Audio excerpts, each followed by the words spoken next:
नमस्कार मित्रों, apex classes के डिजिटल प्लेटफॉर्म पर आप सभी लोगों का हार्दिक स्वागत है।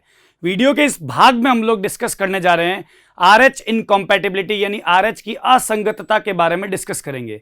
इसमें एक केस है जिसके बारे में हमको बात करना है, वो होता है एरिथ्रोब्लास्टोसिस फेटालिस। इससे पहले के वीडियो में मैं आपके पास में क्लियर कर चुका था आरएच ग्रुप सिस्टम कैसे वर्क करता है। एक बार वापस देख लीजिए। आरएच ग्रुप सिस्टम के लिए एक लाइन देख लीजिए जो इंपॉर्टेंट रहती है अपने पास में। वो क्या है आपके पास में कि आरएच जो ग्रुप सिस्टम है, जो अपन लिखते हैं यहाँ पे कि आरएच ग्रुप सिस्टम, यहाँ पे लिखा हुआ है RH group system. RH group system में आपके पास में दो टाइप के ब्लड ग्रुप होते हैं, एक होता है आरएस पॉजिटिव और एक होता है RS negative. Remember my last video जिसमें मैंने आपको ये भी बताया था कि आरएस पॉजिटिव आरएस नेगेटिव क्यों पॉजिटिव होता है और क्यों नेगेटिव होता है। उसी के साथ में मैंने आपको एबीओ इनकॉम्पैटिबिलिटी एबीओ ब्लड ग्रुप के क्वेश्चंस भी डिस्कस करवाए थे, ठीक है ना। तो आरएस पॉजिटिव और आरएस नेगेटिव क्यों होता है कि यदि आरबीसी की सतह पर आरएच एंटीजन उपस्थित होते हैं, यदि आरबीसी की सतह पर आरएच एंटीजन उपस्थित होते हैं तो ऐसा रुधिर समूह सदैव धनात्मक यानी कि आरएच पॉजिटिव होगा। क्या होगा? आरएच पॉजिटिव होगा। और यदि आरबीसी की सतह पर आपके पास में कोई भी यानी कि आरएच एंटीजन उपस्थित नहीं है, आरएच एंटीजन उपस्थित नहीं है तो ऐसा रुधिर समूह क्या होता है आपके पास में, आरएच एंटीजन यदि उपस्थित यानी अनुपस्थित है तो ऐसा रुधिर समूह क्या होता है, आरएच नेगेटिव होता है। क्या होता है? नेगेटिव होता है। तो this one is known as RH positive और this one is known as RH negative. समझ गए ना? ये क्या है, आरएच धनात्मक या क्या आरएच ऋणात्मक है। इसी के संदर्भ में मैंने आपको पिछले वीडियो में कई क्वेश्चंस भी करवाए थे। मैंने एक ऐसा क्वेश्चन भी कराया था, मान लो यहाँ पे आरएच एंटीजन है और इसके समक्ष में मेरे पास में यहाँ पे आपके पास में ए एंटीजन है। कौन सा एंटीजन है? ए एंटीजन, एंटीजन ए है। और इसके अंदर आपके पास में क्या है, एंटीबॉडी क्या है आपके पास में, बी है। क्या है? एंटीबॉडी बी है। तो ऐसा रुधिर समूह क्या होता है, ए ब्लड ग्रुप का होता है। क्या होता है आपके पास में? ए ब्लड ग्रुप का होता है। ठीक है, तो ऐसे भी आपको मैंने क्वेश्चंस करवाए थे। आज मैं आपको ये बता रहा हूं कि अगर मैं मिसमैचिंग हो जाए यानी कि धनात्मक वाले का ब्लड ग्रुप ऋणात्मक वाले के साथ में, ऋणात्मक वाले का धनात्मक वाले के साथ मिक्सअप हो जाए तो क्या केस हो सकता है या क्या चीज हो सकती है। इस कंडीशन को समझने के लिए एक बहुत ही बेस्ट एग्जांपल लिया जाता है जिसके बारे में काफी दफा बोर्ड में पूछा हुआ है और साथ ही साथ में इसमें कंपटीशन में भी क्वेश्चन आया हुआ है। ठीक है, जिसका नाम क्या है, एरिथ्रोब्लास्टोसिस फेटालिस। क्या शब्द का मतलब क्या होता है और क्या केस है, इसके अंदर पूरा प्रेगनेंसी का केस है। प्रेगनेंसी के केस को अपन अभी सॉल्व करते हैं। इसके अंदर देखिए क्या होता है। इसके अंदर सबसे पहले अपने पास में जो हेडिंग आ रही है वो है आपके पास में एरिथ्रोब्लास्टोसिस फेटालिस। क्या होता है? Erythroblastosis fetalis. ठीक है, एरिथ्रोब्लास्टोसिस फेटालिस आपके पास में एक केस है, ये कंडीशन है। इस कंडीशन का मतलब क्या होता है मैं समझाता हूं आप लोगों को। इस कंडीशन में सबसे पहले आपके पास में क्या आ रहा है, एरिथ्रो। एरिथ्रो शब्द प्रदर्शित करता है किसको? आरबीसी को। किसको? आरबीसी को। आपको पता है कि लाल रुधिर कणिकाओं को क्या नाम बोलते हैं? एरिथ्रोसाइट का नाम देते हैं। ब्लास्टोसिस प्रदर्शित करता है आपके पास में ब्लास्ट होना यानी कि मतलब खत्म हो जाना। ठीक है, मतलब ब्लास्ट हो जाना। ठीक है, तो नष्ट हो जाना, ब्लास्ट हो जाना या नष्ट हो जाना। और फिटेलिस मतलब होता है गर्भ या इस गर्भ से पैदा हुआ आगे नवजात शिशु। ठीक है, क्या होगा? नवजात शिशु हो जाएगा। यहाँ पे सुसु नहीं रे, शिशु। ठीक है, ये आपके पास में रहेगा। तो ये इस शब्द का मतलब है एरिथ्रोब्लास्टोसिस फेटालिस। इस केस में क्या होता है इसकी जानकारी मैं आपको यहाँ पे दे रहा हूं, बड़े ही ध्यान लगाकर सुनिएगा। बहुत जबरदस्त इंपॉर्टेंट क्वेश्चन बनता है इसके ऊपर। राजस्थान बोर्ड ने पूछा हुआ है इसके ऊपर क्वेश्चन, समझ रहे ना। देखिएगा केस क्या है और क्या कंडीशन होती है इसके अंदर। सबसे पहले प्रेगनेंसी का केस है इसके अंदर, है ना। प्रेगनेंसी के केस के बारे में बात कर रहा हूं यहां पे। तो प्रेगनेंसी केस में बच्चे को किस तरीके से खतरा रह सकता है यदि माता का रुधिर समूह आरएच ऋणात्मक है। यदि माता का रुधिर समूह आरएच ऋणात्मक है और जो शिशु है उसके गर्भ में यानी गर्भ के अंदर जो शिशु है उसका रुधिर समूह आरएच धनात्मक है, अर्थात आरएच ऋणात्मक वाली माता आरएच धनात्मक वाले शिशु को अपने अंदर धारण किए हुए है। तो इस संदर्भ में क्या प्रॉब्लम्स हो सकती है वो मैं आपको यहां पे बताना चाह रहा हूं। देखिएगा यहां पे प्रेगनेंसी के बारे में डिस्कस कर रहे हैं हम लोग यहां पे। तो प्रेगनेंसी है ना, प्रेगनेंसी में अपन लोग बात कर रहे हैं केस नंबर 1 की। किसकी बात कर रहे हैं? केस नंबर 1 की। केस नंबर 1 में जो माता है उसका रुधिर समूह कैसा है? RH ऋणात्मक है। और जो गर्भ है यानी फीटस है उसका रुधिर समूह कैसा है? RH धनात्मक है। दोनों ही रुधिर आपस में एक दूसरे से अलग है अपरा के द्वारा। किसके द्वारा अलग है? अपरा के द्वारा, प्लेसेंटा के द्वारा अलग है। ठीक है, किसके द्वारा अलग है? अपरा के द्वारा। इसको बोलते हैं अपरा। ठीक है, प्लेसेंटा। आपको पता है कि माता और गर्भ के बीच में यही एक योजक कड़ी होती है जो संयोजी उत्तक के द्वारा निर्मित होता है ना। अब RH धनात्मक है तो ऋणात्मक है तो इसका RBC कैसा रहेगा? तो यहां पे माता के रुधिर में क्या रहेगा? RH एंटीजन अनुपस्थित है।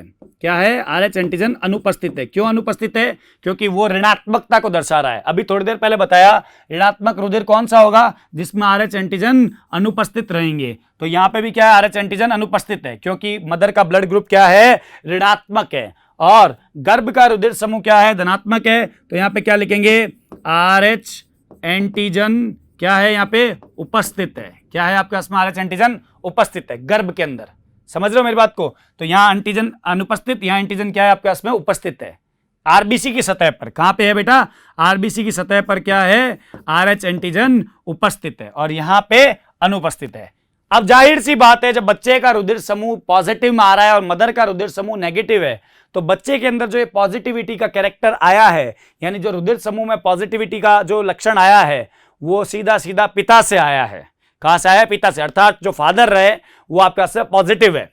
यहां से हम लोग ये गेस कर सकते हैं, पता लगा सकते हैं। ये बात ध्यान रखिएगा इसके अंदर। ऑलराइट, अब क्या होता है? पहली डिलीवरी के समय पे, यानी कि पहला जब डिलीवरी होता है, यानी कि जब 9 महीने का गर्भ अवधि काल खत्म हो जाता है, उसके बाद जब प्रथम प्रसव होता है, उस प्रथम प्रसव के समय पे, सभी प्रसव के समय पे ऐसा होता है कि ये अपरा फटता है। क्या होता है? अपरा फटता है। यानी अपरा दो अलग किए हुए ना, दोनों को अपरा क्या होगा? अलग हो जाएगा। जब अपरा यहां से हटेगा डिलीवरी के समय पे, तो संभावना रहती है कि गर्भ के शरीर से कुछ मात्रा में रुधिर कहां चला जाए? माता के शरीर में चला जाए। कहां चला जाए? माता के शरीर में। मतलब यहां पे ब्लड का क्या हो रहा है? एक्सचेंज हो रहा है। क्या हो रहा है? ब्लड का एक्सचेंज हो रहा है। उल्टा भी हो सकता है, मदर की बॉडी से ब्लड कहां है? गर्भ में भी जा सकता है। दोनों ही केसेस हो सकता है। दोनों में आपको चीजें समझाता हूं क्या चीज हो सकती है। फर्स्ट डिलीवरी के टाइम पे क्या होगा? देखिएगा, यहां पे बात कर रहे हैं पहली डिलीवरी जब हो रही है, उस डिलीवरी के समय पे यहां से जो ब्लड है, यानी कि इधर से जो ब्लड है वो मान लीजिए इधर चला गया, कुछ अमाउंट में जो रुधिर है वो कहां चला गया? गर्भ से मदर की तरफ चला गया है। कहां चला गया है? गर्भ से मदर की तरफ चला गया है। बात आप दिमाग में रखिएगा। जब यहां से रुधिर यहां पे जा रहा है, समझना बहुत अच्छी तरीके से, जब यहां से रुधिर यहां पे जा रहा है, तो इस रुधिर में क्या खास बात है? इस रुधिर में खास बात यह है कि इसके पास में क्या है? RH एंटीजन उपस्थित है और इसके पास में RH एंटीजन नहीं है। तो जब ये रुधिर यहां से यहां जाएगा तो इधर गर्भ के रुधिर से RH एंटीजन माता के रुधिर में क्या हो जाएंगे? प्रवेश कर जाएंगे, है ना। तो यहां पे आपके पास में क्या हो जाएगा? RH एंटीजन क्या हो जाएगा? प्रवेश कर जाएगा। कहां पे? मदर की बॉडी के अंदर। कहां पे प्रवेश कर जाएगा? मदर की बॉडी के अंदर RH एंटीजन प्रवेश कर जाएगा। बात क्लियर है यहां पे? अब देखिए, चूंकि मदर के शरीर का रक्त ऋणात्मक है और वहां पे RH एंटीजन नहीं होना चाहिए प्राकृतिक रूप से, लेकिन जब ये ब्लड का एक्सचेंज हुआ तो RH एंटीजन इधर आ गया, तो मदर की जो बॉडी होगी, यानी कि जो माता का शरीर है, उसका प्रतिरक्षा तंत्र इसको क्या समझेगा कि ये बाहर से आया हुआ कोई रोगजनक है या बाहर से आया हुआ कोई पार्टिकल यानी कण है जिसको हमें शरीर से तुरंत बाहर निकालना होगा। तो माता का जो बॉडी है उसका जो प्रतिरक्षा तंत्र है वो इस RH एंटीजन के विरुद्ध में क्या करेगा? RH एंटीबॉडी बनाएगा। क्या करेगा? RH एंटीबॉडी बनाएगा। मैंने क्या कहा आपके पास में कि जो मदर है, अब क्या हो गया देख लीजिए आप लोग, यहां पे मदर है, मदर का जो RH ऋणात्मक था, लेकिन जब इधर से ब्लड एक्सचेंज हुआ, यहां से रुधिर यहां पे आया, तो यहां पे RH एंटीजन प्रवेश कर गए। और आपको पता है कि RH एंटीजन का प्रवेश करना मतलब धनात्मकता को प्रदर्शित करना, लेकिन प्राकृतिक रूप से क्या है? ऋणात्मक है। अगर ये एंटीजन खत्म नहीं हुआ तो इसका ब्लड क्या धनात्मक हो जाएगा, जो कि पॉसिबल नहीं है ना। तो हम ब्लड ग्रुप चेंज नहीं कर सकते ऐसा पैदा होने का कि पूरा ब्लड ग्रुप ही चेंज कर दें, ऐसा संभव थोड़ी ना होता है। है ना। तो इस RH एंटीजन के विरुद्ध में क्या होता है कि यहां पे आपके पास में मदर का जो क्या नाम है आपके पास में इम्यून सिस्टम, यानी कि कौन सा तंत्र होता है, प्रतिरक्षा तंत्र। इम्यून सिस्टम यानी प्रतिरक्षा तंत्र जो होता है मदर का, वो क्या तैयार करता है, RH एंटीबॉडी तैयार करता है। किसके विरुद्ध में तैयार करता है, इस RH एंटीजन के विरुद्ध में तैयार करता है। जैसे ही एंटीबॉडी तैयार कर लेता है तो RH एंटीजन और एंटीबॉडी के बीच में अभिक्रिया होती है, दोनों आपस में भिड़ जाते हैं और इस केस में क्या होता है आपके पास में, RH एंटीजन खत्म हो जाता है। क्या हो जाता है, एंड हो जाता है, यानी कि खत्म हो जाता है, RH एंटीजन खत्म हो जाता है। समझ गए मेरी बात को, एंड हो जाएगा RH एंटीजन। जब RH एंटीजन एंड हो गया तो मदर की बॉडी में कौन रहा रे, मदर की बॉडी में रहा केवल और केवल RH एंटीबॉडी, क्योंकि RH एंटीबॉडी ने RH एंटीजन को मार दिया। समझ रहे हैं, तो एंटीजन तो मर गया लेकिन एंटीबॉडी मदर की बॉडी में सरवाइव कर गया, जीवता रह गया। समझ रहे हैं मेरी बात को। यह होता है यदि गर्भ से रुधिर इधर चला जाए तो। अब आपके दिमाग में आ रहा होगा, यदि मदर का ब्लड जो है वो गर्भ के ब्लड से एक्सचेंज हो जाए तो क्या हो सकता है, मतलब ये RH धनात्मक था, ये RH ऋणात्मक है। जब इसका ब्लड इधर आएगा तो कोई फर्क ही नहीं पड़ेगा। क्यों, क्योंकि इसके पास में तो RH एंटीजन होते ही नहीं है। समझ रहे हो, और इसके पास में RH एंटीजन होता है तो भले ही ब्लड आए तो कोई फर्क नहीं पड़ेगा। इस वजह से पुस्तकों के अंदर और जो समझाया जाता है वही समझाया जाता है। पहली प्रेगनेंसी के टाइम पे, पहली डिलीवरी के टाइम पे क्या होता है आपके पास में, जो गर्भ है उसका रुधिर माता के रुधिर के अंदर प्रवेश कर जाता है और माता का प्रतिरक्षा तंत्र उसके विरुद्ध में RH एंटीबॉडी बनाता है। यह RH एंटीबॉडी माता के अंदर उपस्थित RH एंटीजन को खत्म करते हैं और स्वयं हमेशा हमेशा के लिए क्या करते हैं, सरवाइव रहते हैं मदर की बॉडी के अंदर। समझ गए। तो पहली प्रेगनेंसी के समय पे कुछ भी नहीं होगा।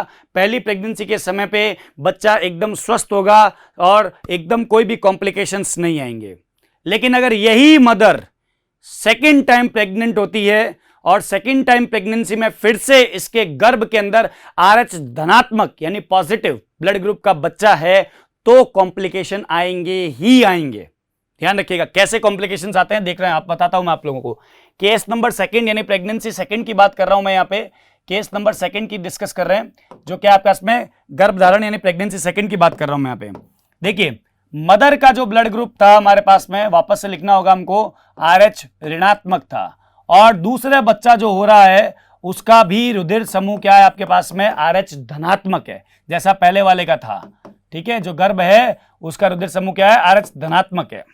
अब आपको पता है कि अब मदर की सेकंड प्रेगनेंसी है, पहली प्रेगनेंसी में ब्लड एक्सचेंज हुआ था जिसकी बदौलत मदर की बॉडी के अंदर RH एंटीबॉडी बन गया था, है ना। तो अब मदर के ब्लड में क्या चीज प्रेजेंट है, मदर के ब्लड में प्रेजेंट है RH एंटीबॉडी प्रेजेंट है। समझ रहे हैं कौन सा बॉडी, एंटीबॉडी, RH एंटीबॉडी। और गर्भ के अंदर क्या प्रेजेंट है बेटा, RH एंटीजन, क्योंकि वो क्या है, पॉजिटिव ब्लड ग्रुप का, इसलिए उसकी RBC की सतह पे क्या प्रेजेंट होगा, RH एंटीजन प्रेजेंट होगा। बात क्लियर है यहाँ पे, तो ये तो हम बहुत बार पढ़ चुके हैं। दोनों ही रुधिर गर्भ अवधि काल में अपरा के द्वारा क्या हो रहते हैं, सेपरेट रहते हैं। समझ रहे हैं। लेकिन जिस समय पे यहाँ पे डिलीवरी का समय आएगा, ठीक है, यानी प्रसव का समय आएगा, उस समय पे इनमें फिर से क्या होगा, ब्लड का एक्सचेंज होगा। तो वो ब्लड का एक्सचेंज इस बार जो है, मदर का ब्लड अगर गर्भ में जाता है तो कॉम्प्लिकेशंस पैदा होंगे।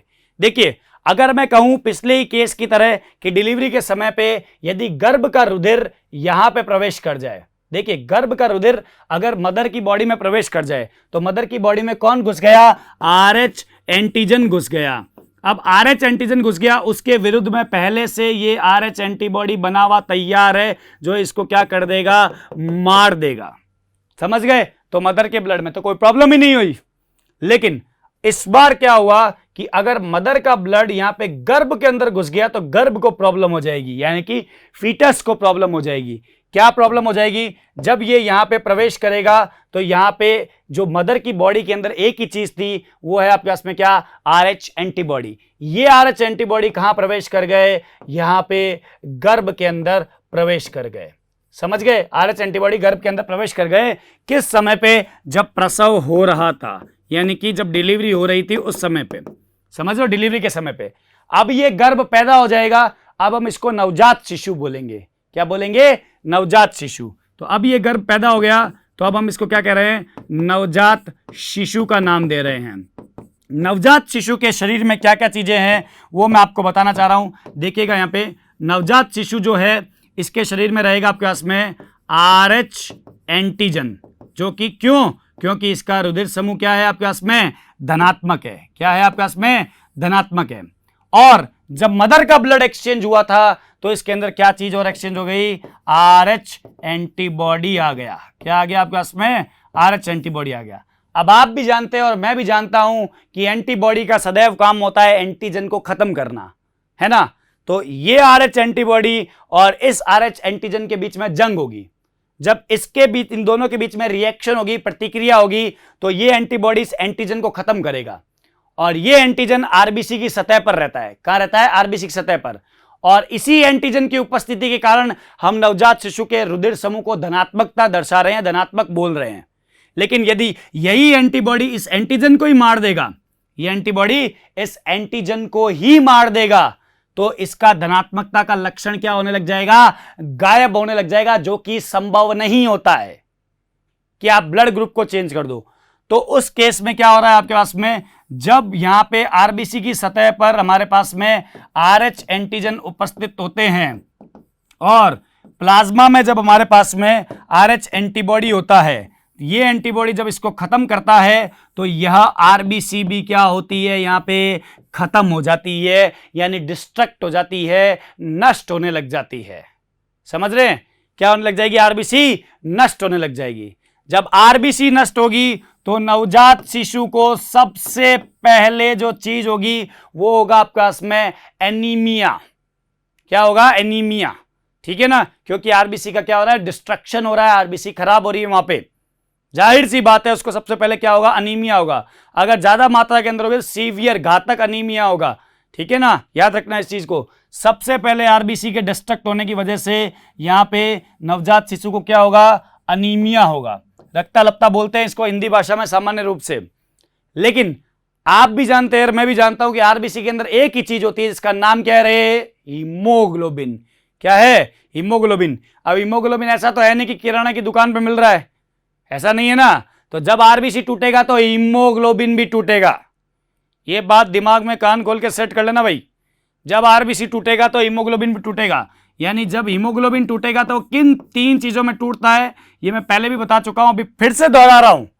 हीमोग्लोबिन सदैव 3 घटकों में टूटता है। एक होता है हीमोसाइडेरिन, समझना रे, बहुत अच्छी चीज है, एमबीबीएस में भी याद करोगे कि सर ने बताया था, हीमोसाइडेरिन। सेकंड कंपोनेंट होता है आपके पास में बिलीरुबिन। क्या होता है? बिलीरुबिन। और थर्ड होता है आपके पास में बिलीवरिडीन। ठीक है? क्या होता है? बिलीवरिडीन। ये 3 घटकों में टूटता है। कौन? हीमोग्लोबिन। कब टूटेगा? जब आरबीसी टूटेगी तब टूटेगा ना। और आरबीसी क्यों टूट रही है? क्योंकि एंटीबॉडी उसके ऊपर जाके क्या कर रहा है? अटैक कर रहा है। तो आरबीसी टूट रहा है। आरबीसी टूटता है, अनीमिया भी हो रहा है, हीमोग्लोबिन भी काउंट कम हो रहा है। ठीक है? हीमोग्लोबिन डिस्ट्रक्ट हुआ, हीमोग्लोबिन टूटा। हीमोग्लोबिन जब टूटता है तो इसका सबसे पहला घटक हीमोसाइडेरिन, ये आयरन कंटेनिंग घटक होता है, जिसमें आयरन का रूप मतलब आयरन का घटक विद्यमान रहता है। तो जो ये आयरन कंटेनिंग घटक होता है ये तो साला फिर से यूज हो जाएगा। लेकिन प्रॉब्लम क्या है यहाँ पे?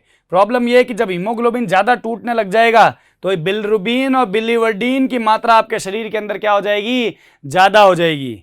ये दोनों एक वर्णक होते हैं, ध्यान रखना, पीले कलर के। जब बिलिरुबिन और बिलीवरिडीन की मात्रा शरीर में सामान्य से ज्यादा हो जाती है तो इसकी वजह से जो बीमारी होती है उसको कहते हैं जॉइंडिस, यानी कि पीलिया। ठीक है? सामान्य रूप से जितनी मात्रा होती है ये हमारे मूत्र के द्वारा बाहर निकलती रहती है, परंतु यदि सामान्य से अधिक मात्रा हो जाए और बिलिरुबिन बिलीवर्डिन मेरे शरीर के अंदर इकट्ठा होने लग जाए, यह मात्रा ज्यादा हो जाए, तो कौन सी बीमारी होगी? जॉइंडिस होगा। तो इस बच्चे को सबसे पहले अनीमिया होगा, उसके बाद में क्या होगा? जॉइंडिस हो जाएगा, सीवियर जॉइंडिस हो जाएगा। क्यों? क्योंकि सीवियरली क्या हो रहा है? आरबीसी का काउंट कम हो रहा है। आरबीसी का काउंट सीवियरली कम होते ही क्या होगा? हीमोग्लोबिन का काउंट भी गिर जाएगा। हीमोग्लोबिन का काउंट गिरना मतलब हीमोग्लोबिन टूटना, हीमोग्लोबिन टूटना मतलब बिलिरुबिन बिलीवर्डिन का बढ़ना, बिलिरुबिन बिलिवर्डिन का बढ़ना मतलब जॉइंडिस होना रे, क्या होना, जॉइंडिस होना। कितने जबरदस्त कनेक्शंस होते हैं एक दूसरे के साथ में, कि कैसे एक एक चीज जुड़ी हुई है साथ में, ये चीजें ध्यान रखिए। तो हीमोग्लोबिन के गिरते क्या होगा, सीवियर जॉइंडिस हो जाएगा। अगर इस बच्चे को बचाना है तो क्या इलाज करना पड़ेगा वो मैं बताता हूं आप लोगों को, लेकिन कई केस के अंदर जब तक पता नहीं चलता है कि साला जॉइंडिस क्यों हुआ है, तो क्या होता है, कई बार डेथ भी हो सकती है ऐसे बच्चे की, समझ रहे हैं। वैसे जनरली बचा लिया जाता है, एक फोटोथेरेपी होता है उसके थ्रू बचा लेते हैं, लेकिन फिर भी इसमें सीवियर एनीमिया और सीवियर जॉइंटिस होने की वजह से कई बार डेथ भी हो जाती है। तो ये क्या होते हैं, एरिथ्रोब्लास्टोसिस फिटेलिस। एरिथ्रो मतलब आरबीसी, ब्लास्टोसिस मतलब डिस्ट्रक्ट हो रही है, नष्ट हो रही है, फिटेलिस मतलब फीटस की, समझ रहे ना, ये चीज आप ध्यान रखिएगा। अब मैं आपको बता रहा था कि what is the treatment of erythroblastosis fetalis, how can we prevent this, हम कैसे बचा सकते हैं इसको, किस तरीके से। या तो ऐसा हो भैया कि जब शादी करो तो ब्लड ग्रुप चेक कर लेना है कि भाई मैं नेगेटिव वाली महिला के साथ में शादी तो नहीं कर रहा हूं, या पॉजिटिव वाले पुरुष के साथ में शादी तो नहीं कर रही हूं, तो वो चीज चेक कर लेना भाई, नेगेटिव ब्लड ग्रुप वाले खासकर ये कर लेना, जो कि पॉसिबल नहीं है। क्या पता पॉजिटिव ब्लड ग्रुप वाले के साथ में रिश्ता सेट हो, क्योंकि भारत के अंदर तो 7% ही ऐसे लोग हैं जो नेगेटिविटी को शो कर रहे हैं, बाकी 93% तो पॉजिटिव ब्लड ग्रुप वाले हैं। तो भाई बनना तो पड़ेगा, जाना तो पड़ेगा। तो इलाज क्या है वो बताता हूं आप लोगों को, परफेक्ट इलाज बता रहा हूं, आप लोग ध्यान लगाइएगा। जब पहली प्रेगनेंसी होती है, पहली प्रेगनेंसी का जब 9 मंथ का जेस्टेशन पीरियड यानी कि गर्भ अवधि काल जब खत्म होने लगता है, उससे 72 घंटे पहले, 72 घंटे पहले माता को एक इंजेक्शन लगा देते हैं। ठीक है, क्या कर देते हैं, मदर को एक इंजेक्शन लगा देते हैं, और उस इंजेक्शन का नाम होता है एंटी आरएच एंटीबॉडी। क्या नाम होता है इंजेक्शन का, एंटी आरएच एंटीबॉडी। यहां पे लिख सकते हैं अपन लोग, मतलब कि पहली प्रेगनेंसी के बाद में, ठीक है, यानी पहली प्रसव से 72 आवर्स पहले, ठीक है, माता को क्या करेंगे, एंटी आरएच एंटीबॉडी का इंजेक्शन लगा देते हैं। क्या कर देते हैं, इंजेक्शन लगा देते हैं, ठीक है, जिससे क्या होता है, जब भी क्या होगा, बच्चे के ब्लड से आरएच एंटीजन एंटर करेगा और उसके अगेंस्ट में जब प्लाज्मा हमारा एंटीबॉडी बनाएगा, उस एंटीबॉडी को मारने के लिए हमने पहले से ही डोज डाला हुआ है। ठीक है, तो यहां पे क्या होता है, जैसे मदर का बॉडी है और ये यहाँ पे आपके पास में गर्भ का बॉडी है। ठीक है, गर्भ का कैसा है, आरएच धनात्मक है, और ये कैसा है, आरएच ऋणात्मक है। जब यहां से रुधिर घुसा तो यहाँ पे कौन घुस गया, एंटीजन घुस गया, कौन सा, आरएच। इसके विरुद्ध में हमारे प्रतिरक्षा तंत्र ने क्या किया, आरएच एंटीबॉडी बनाया। जब आरएच एंटीबॉडी बनाया, ये आरएच एंटीबॉडी इस आरएच एंटीजन को मार देगा, क्या कर देगा, खत्म कर देगा, इस आरएच एंटीजन को पूरा का पूरा खत्म कर देगा। जब ये खत्म कर देगा तो क्या रहा, आरएच एंटीबॉडी रहा। ये जो आरएच एंटीबॉडी आपको नजर आ रहा है, इसके अगेंस्ट में हमने कौन सा इंजेक्शन दिया, एंटी आरएच एंटीबॉडी का इंजेक्शन ठोक दिया। जैसे ही हमने ये इंजेक्शन ठोक दिया, वैसे ही क्या हुआ, आपके पास में ये एंटीबॉडी भी खत्म हो गए। तो मदर के ब्लड के अंदर आरएच एंटीबॉडी रहे ही नहीं। तो सेकेंड प्रेगनेंसी में अगर मदर का ब्लड फीटस यानी कि गर्भ के ब्लड से चेंज भी होता है, तो इधर तो एंटीबॉडी है ही नहीं, जो इधर जाएंगे ऐसा कुछ है ही नहीं, तो दूसरे केस में भी कॉम्प्लिकेशंस नहीं आएंगे। बात समझ में आ रही है आपको, दूसरे केस में भी कॉम्प्लिकेशंस नहीं आएगा, बिल्कुल भी नहीं आएगा। ये इसका ट्रीटमेंट होता है कि बिफोर द फर्स्ट डिलीवरी, ऐसा समझ लो पहली डिलीवरी के पहले, या before the 72 hours of the first delivery, anti RH antibody का एक इंजेक्शन हम माता को दे देते हैं, जिसकी वजह से क्या होता है कि वहां पे एंटीबॉडी खत्म हो जाते हैं, और जिसकी वजह से सेकेंड प्रेगनेंसी में कोई भी प्रॉब्लम नहीं आती है। ये केस होता है आपके पास में असंगतता का, इनकॉम्पैटिबिलिटी का, आरएच इनकॉम्पैटिबिलिटी, आरएच असंगतता का केस है ये, एरिथ्रोब्लास्टोसिस फिटेलिस। ये आपको एक केस लेकर के इसलिए समझाया गया है ताकि आपको ध्यान में रहे कि भविष्य के अंदर कभी भी कोई भी ब्लड का ट्रांसफ्यूजन होता है तो उसमें आपको पॉजिटिव नेगेटिव भी मैच करना होता है, साथ में एबीओ रुधिर समूह भी मैच करना बहुत जरूरी होता है, समझ रहे ना। तो ऐसा नहीं है कि ये पॉजिटिव ए नेगेटिव हो गया या ओ पॉजिटिव ए ओ नेगेटिव हो गया, ऐसा नहीं करने का है। तो सारा ब्लड ग्रुप क्या होता है आपके पास में चेक करने का होता है। पॉजिटिव नेगेटिव भी और साथ में AB और रक्त समूह भी, जिसकी वजह से कोई भी किसी भी तरीका का कॉम्प्लिकेशन ना आए। बात समझ में आ गई आप लोगों को? ये बात आप दिमाग में रखिएगा। यहां पे हमारे पास में ब्लड का जो अपन ने ब्लड ग्रुप का टॉपिक पढ़ रहे थे वो फिनिश हो गया है। ब्लड ग्रुप को आपको पता है मैंने कितने पार्ट में डिवाइड किया था? ब्लड ग्रुप को मैंने यानी रुधिर समूह को 2 पार्ट में विभाजित किया था। एक था मेरे पास में ABO ब्लड ग्रुप, कौन सा था? ABO ब्लड ग्रुप था, और एक था मेरे पास में RH वाला। ये जो रुधिर समूह था वो किसके ऊपर आधारित था? आरबीसी की सतह में या आरबीसी की सतह पर RH एंटीजन की उपस्थिति या अनुपस्थिति, या प्लाज्मा में उसके विरुद्ध में एंटीबॉडी A या एंटीबॉडी B की उपस्थिति या अनुपस्थिति के आधार पे हमने इसको 4 रुधिर समूहों में डिवाइड किया था। इसका नाम था A, B, AB और O, ठीक है ना। और RH को किस बेस पे डिवाइड किया था? RH को इस बेस पे डिवाइड किया था कि RH पॉजिटिव, RH नेगेटिव। यदि आरबीसी की सतह पर RH एंटीजन उपस्थित है तो ऐसा रुधिर समूह धनात्मकता को दर्शाएगा, और अनुपस्थित है तो किसको दर्शाएगा? ऋणात्मकता को दर्शाएगा। तो यहां पे हम रुधिर समूह के टॉपिक को क्लोज करते हैं। स्टूडेंट्स, इस वीडियो में हम यहीं तक रखते हैं। इसके आगे का पोर्शन हम नेक्स्ट वीडियो में डिस्कस करेंगे। Thank you very much. Subscribe करें हमारा apex classes edutech YouTube channel, साथ ही बेल आइकन को क्लिक करना बिल्कुल ना भूलें, ताकि आगे आने वाले सभी यूट्यूब वीडियोस की अपडेटेड नोटिफिकेशंस सबसे पहले आपको मिले। Apex classes edutech, subscribe now.